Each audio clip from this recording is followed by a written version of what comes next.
Second ने ऊपर कुछ हस्तलिपि लिखवाई थी, मतलब वो जो जीतने गए थे उसके लिए। तो यहाँ पे अब आपको ऊपर देखने के लिए मिल जाएगी, इतना क्लियर तो नहीं दिखेगा कि ये जाली में बंद है।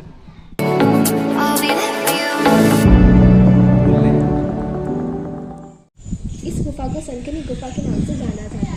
यहाँ से संकनी नाम की स्थानीय जनजाति के मुखिया का एक अभिलेख मिला है, जिसमें उत्तर पूर्वी मालवा पर चंद्रगुप्त द्वितीय की विजय का उल्लेख किया गया है। यह गुफा भगवान शंभु शिव को समर्पित है। वर्तमान में एक योनि पीठ के ऊपर एक शिवलिंग स्थापित है। यहाँ पर महिषासुर मार्दिनी का संबंध पहली बार अंकित किया गया, जिसमें महिषासुर को दो भाग में चलते हुए दर्शाया गया है। इस गुफा के पास एक छोटी गुफा में माताओं ठंडे प्रतिमा के साथ भक्त या शिव अंकन है। गणेश का भी यहाँ मूर्ति रूप में प्रारंभिक अंकन देखने को मिलता है।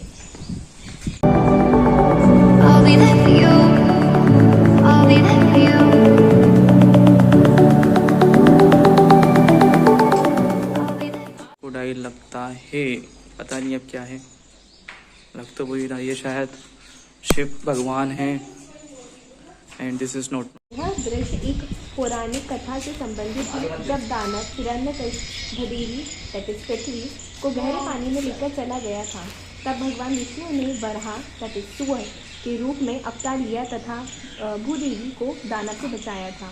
वराह ने दानव का वध करके भूदेवी की रक्षा की तथा उन्हें अपने दांत से उठाकर ब्रह्मांड में उनकी जगह पर स्थापित किया।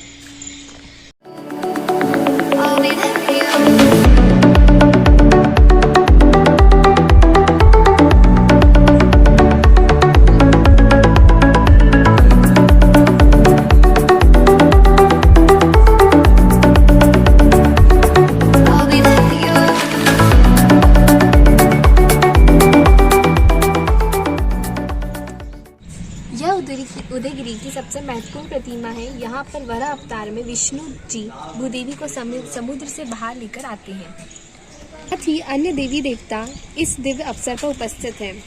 पत्थर में उकेरे गए लहरों को भी विशेष महत्व है। साथ ही यहाँ पर गंगा, यमुना, सरस्वती नदियों का सर्वप्रथम उल्लेख है। इस गुफा में द्वारपाल विशेष है। इन मूर्तियों की कला कृतियाँ विशिष्ट हैं। इनके शास्त्र व वेशभूषा की श्रेणी भिन्न है।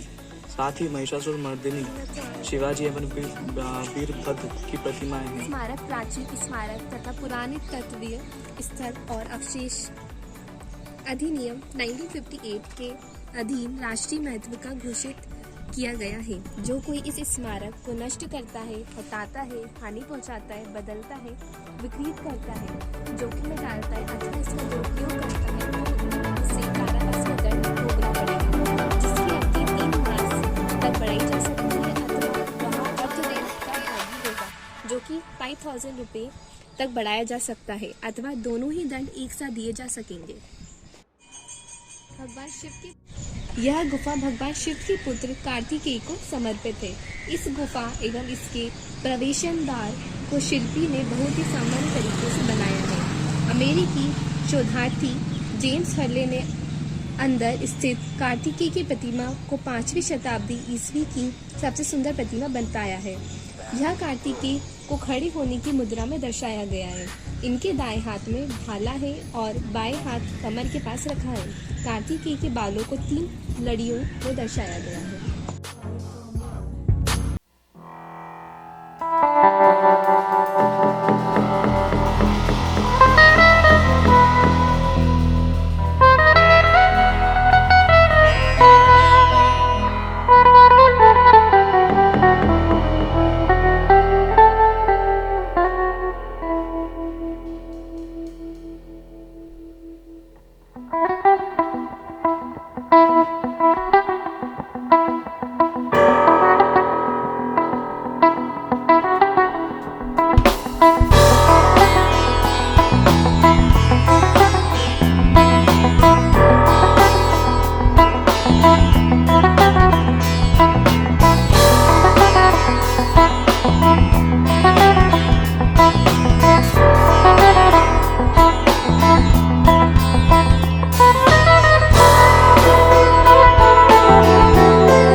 देखेंगे कि उदयगिरी में मूर्तियों तथा नक्काशी पर लाल गेरुआ रंग है, कहीं फीका कहीं गहरा।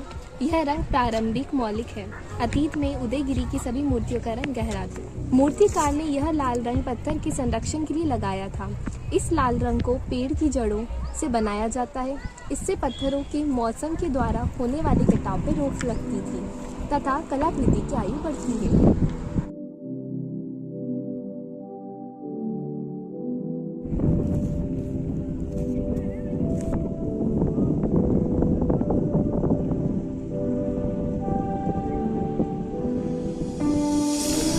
और ये उदयपुर की पहाड़ी पे, सॉरी उदयगिरी की पहाड़ी पे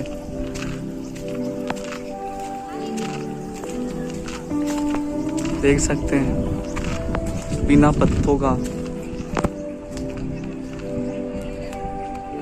देखिए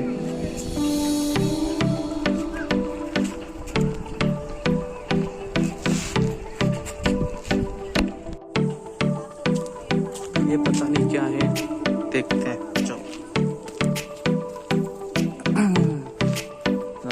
रास्ता बनाया नहीं, लोगों ने बना दिया, मुझे नहीं पता। चलो चलते हैं यहाँ से। वहाँ पे आने के बाद एक कदम हो जाता है रास्ता, और यहाँ से आप देख सकते हैं मंदिर है। देखते हैं अंदर क्या है। अंदर कुछ लिपि बनी हुई है जो हम नहीं देख पाएंगे, शायद कैमरे में दिख जाए। नो, अंदर कुछ भी नहीं है। एक चौकोर सा कुछ है, एंड ऊपर में भी कुछ नहीं है, नहीं अंदर कुछ नहीं। इसे बैठने का स्थान होगा शायद। गुफा नंबर 18 नाम है इसको। चलो चलते हैं। यहाँ पे बाहर ये कुछ नहीं है। अच्छा है, सब कुछ गाइड की यहाँ पे कोई ज़रूरत नहीं है, सब कुछ अवेलेबल है, लिखा हुआ है। हम दोनों सोच रहे थे कि गाइड कर लेते हैं, पर नीचे उन्होंने कहा भी था कि आपको गाइड की जरूरत है तो हम दिलवा देंगे। नीचे एक सिक्योरिटी मैन बैठा हुआ था, और फिर हमने बोला कि यहाँ पे सब लिखा हुआ था, कोई ज़रूरत नहीं, तो हमने नहीं ली। इसमें गुफा टाइप है, अब गुफा में कोई है या नहीं है नहीं पता। ओके, यहाँ पे तो कुछ नहीं लिखा हुआ है, गुफा ही है बस। नहीं है, चलो। तो नीचे तो कुछ नहीं मिला। नीचे से आप ऊपर आओगे तो आपको एक बीच वाला रोड मिलेगा जहाँ पे गुफा मिलेगी। उसके ऊपर से जो आप जाओगे तो एंड वहाँ से होगा। जैसे हम जो जा रहे हैं मैं आपको दिखा देता हूँ एक बार। ये सा रोड है इस टाइप का, और इस टाइप से आप एंड होगे। एक और एक चीज़ दिख रही है मेरे को, तो बताता हूँ। अच्छा, ये पेरोट और ये सब बर्ड्स के लिए है। देखिए पीछे मेरे, आपको बताता हूँ। मिसिंग गुप्ता टेम्पल 1914 में इस मंदिर के अवशेष की खोज, आपको जूम करके बता देता हूँ, हुई थी। इस गुप्ताली मंदिर के विशेष जानकारी नहीं है। अनुमान है कि यह रचना के पार्वती मंदिर तथा भूमरा की शिव मंदिर की तरह हुआ होगा। ओके, ये मंदिर था यहाँ पे, अब शायद वो नहीं है, उसके कुछ अवशेष गायब हो चुके हैं। और गुप्तकालीन में के मौलिक वास्तुशिल्प मंदिर प्राय ऊंचे चबूतरे पर बनाए जाते हैं।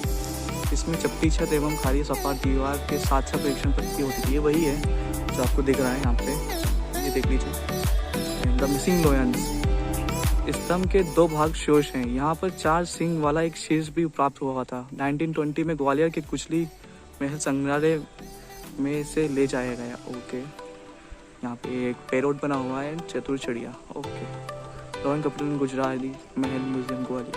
ये रहा वो चबूतरा।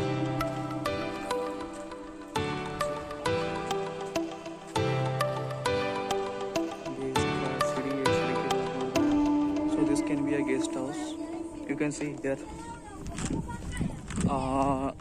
Yes, rest house है Udayagiri caves. Let's see from inside.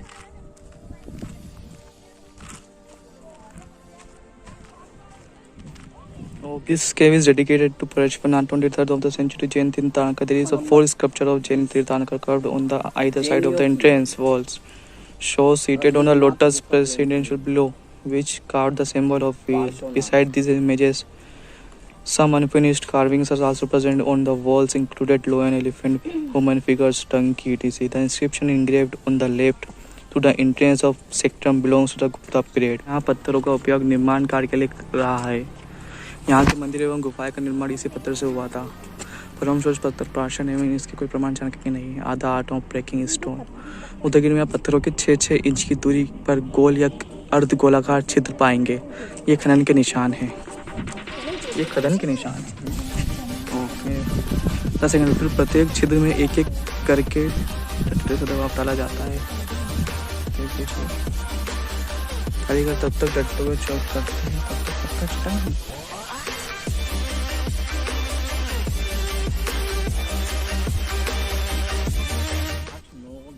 11 और ये बच जाएगी 12।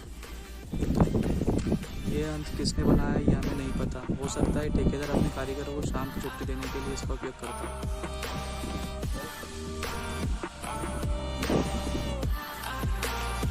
लास्ट केव है एक।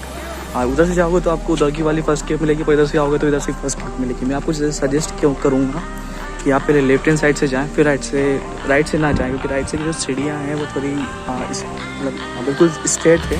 उसमें जो भी बुजुर्ग उनको जाने में थोड़ा प्रॉब्लम आएगा।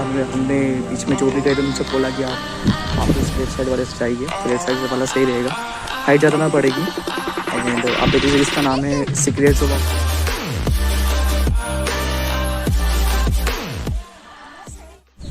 यह गुफा अमृत गुफा के नाम से जानी जाती है, क्योंकि इस गुफा के द्वार के ऊपरी भाग में अमृत खंड समुद्र खंड की विख्यात कहानी का चित्रण मिलता है, जिसमें मंदर मेरू पर्वत को कछुए की पीठ के मध्य भाग में खड़ा करके वासुकी नामक सर्प को रस्सी बनाकर देवों और दानवों द्वारा समुद्र मंथन करते हुए दिखाया गया है।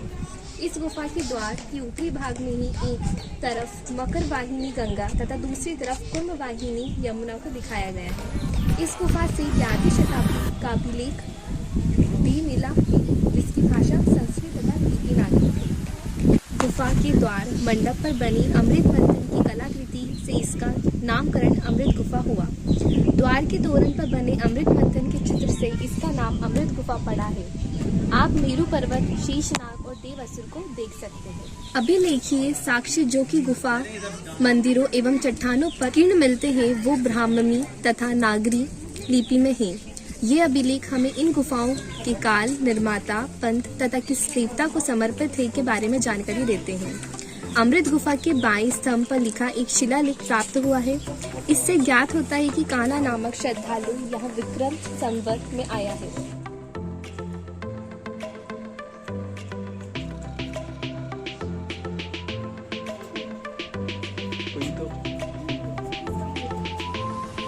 बोला था कि उसमें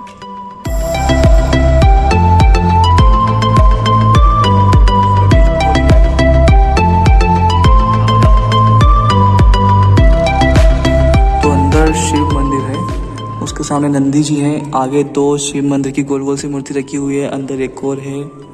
इधर राइट साइड जो वो मंदिर ही है, 4 कॉलम्स बनाए गए हैं। एंड शिवलिंग, 2 शिवलिंग मुझे दिख रहे हैं इसमें। उसके नीचे एक पत्थर है, पत्थर में भी आकृति बनी हुई है। एक गुफाएं भी है वहाँ, मतलब गुफाएं तो देख ही लिया अपन ने। और आगे एक म्यूजियम भी है बहुत सारे, तो म्यूजियम हम चल के देखते हैं। तो इधर हम म्यूजियम जा रहे हैं पीछे साइड पे।